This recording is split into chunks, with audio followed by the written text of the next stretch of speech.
As my dear old grandma used to say, dust is gold, dirt's for the bold. And Lamborghini, it seems, agrees, because if you've ever driven a supercar on anything other than a pebble smooth road or racetrack, you'll know they can be a bit of a pain. But what if there was a supercar with none of the hassle, that was actually designed for bumpy and loose surfaces? Well, that's the pitch with this, the new Lamborghini Huracan Strerrato, and today we're going to find out just what it's capable of. The plan is this: to drive the Strerrato on 3 surfaces: the public road, a traditional tarmac circuit, and on a dirt track, because, in theory at least, that should be the Strerrato's natural environment.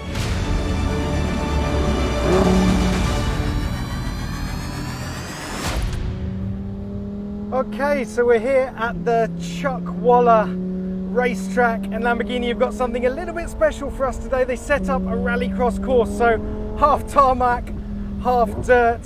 And let me just point out the obvious: this car is not going to be as fast as the standard Huracan on a track. Higher suspension, softer dampers, you've got the all-terrain tyres. It'll still do 0 to 60 in 3.4 seconds and 160 miles an hour.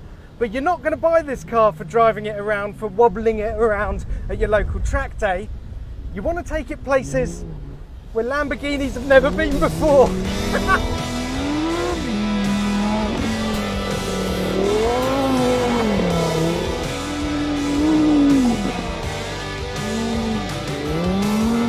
Yeah, the thing about launching an off-road supercar at a track in the middle of the desert is your surroundings become part of the playground too.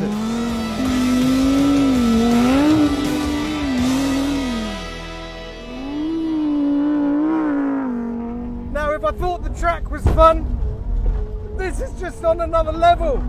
Oh! So what Lamborghini's done is turned the Huracan into a rally car, which is a decision I very much approve of. Now, we need to talk about modes. We've got a new one down here. It's called Rally Mode. Yes, it loosens off the ESC, sends more power to the back axle, and makes big heroic drifts like this one that I'm hopefully going to demonstrate there into low-hanging fruit. Why is this so much fun? I have to ask myself, because it's just controlled hooliganism, basically. I've got all those supercar touch points, the sound of the 5.2 litre V10. I've got the snap of the gearbox. I've got the low slung seating position, and yet I'm hoofing it about off-road. The margins are fatter, the limits are lower. Oh, that's so satisfying. The technique here is to turn in tight, keeping the nose on the inside of the corner like that. And it will make its way around. So the car actually knows how much steering angle you're putting into the car, and if it senses you adding more lock, then it will brake that inside rear wheel just to help you get around the corner. But honestly, you don't need loads of lock at all. If you get it right, you've just got that perfect 4-wheel drift. And this is a car that's all about having fun. So if you look at the other end of the Huracan spectrum, you've got the STO. That's more about noise and about drama. This is pure fun.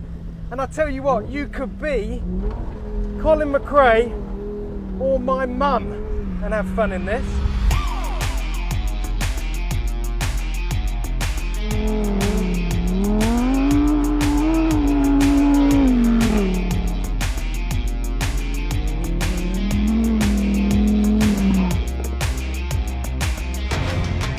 So, what exactly has Lamborghini done to morph the Huracan into a rally car?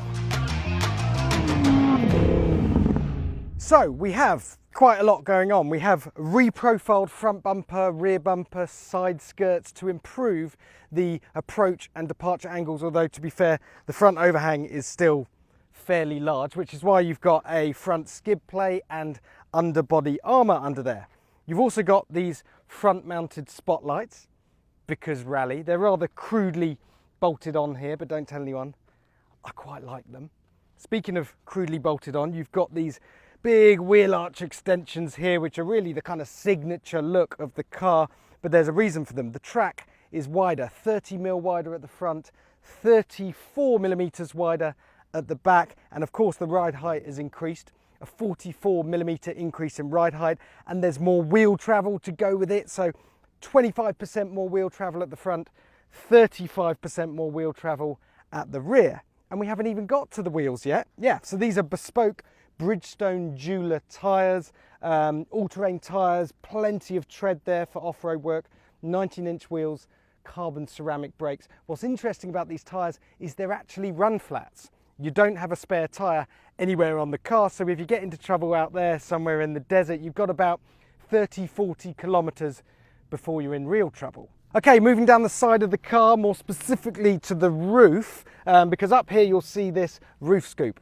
I'm a big fan of a roof scoop, especially when it's functional, because normally the intake for a Huracan's engine is in here, but you're going to be kicking up all sorts of dirt and sand and crap, and you don't want that going in your 5.2 litre V10, hence the roof scoop, hoovering up a much cleaner stream of air. You've also got these roof rails, so you can, in theory, add accessories, add a bike rack, add a roof box, whatever you fancy. Not entirely sure what that's going to do to the air trying to go into your engine, but hey, coming to a hipster Insta page near you, a Huracan Strerrato with multiple bikes and outdoor equipment on the roof.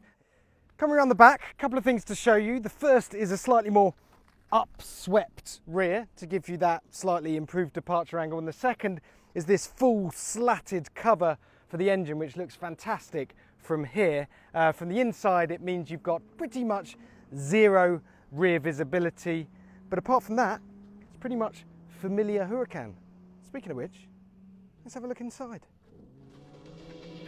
Inside, besides some Strerrato badging, a new pitch and roll indicator, and a compass function on the central screen, in case you get really lost, it's identical to the Huracan as we know it.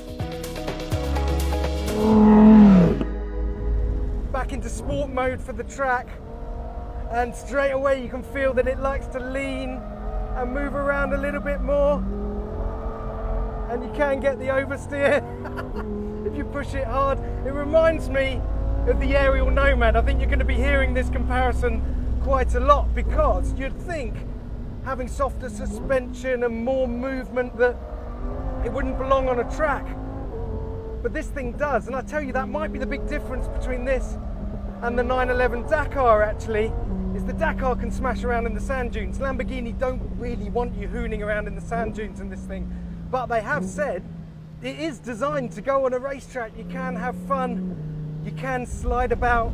Now, I'm in the fortunate position that I have actually driven the 911 Dakar as well as this car, and I mean, it's a comparison we've got to make. It's a direct comparison test we'll do one day. But this thing, it feels faster, it feels more agile. There's a chance the 911 Dakar might go a little bit further in little deeper sand. Honestly, we don't know until we get them together. But I love that Lamborghini has stuck to its guns, and it's built a car that still feels like a supercar. We wouldn't accept this if it wasn't still loud and noisy and flamboyant and a bit of a show-off. And the Strerrato is certainly that, on track and on the dirt. Personally, I'll take the dirt track all day. That was hilarious. After our track session, we got the chance to drive it on the public road, and as you'd expect, all that extra ride height and all the extra wheel travel makes the Strerrato a comfier, more usable place to be. The tyre noise is no worse than a standard Huracan on winters either. Yes, there's extra pitch and roll, but mostly it feels just as noisy, fast and responsive. In fact, I'd wager this is the fastest Huracan of the lot when the road surface deteriorates, which is basically the entire UK network.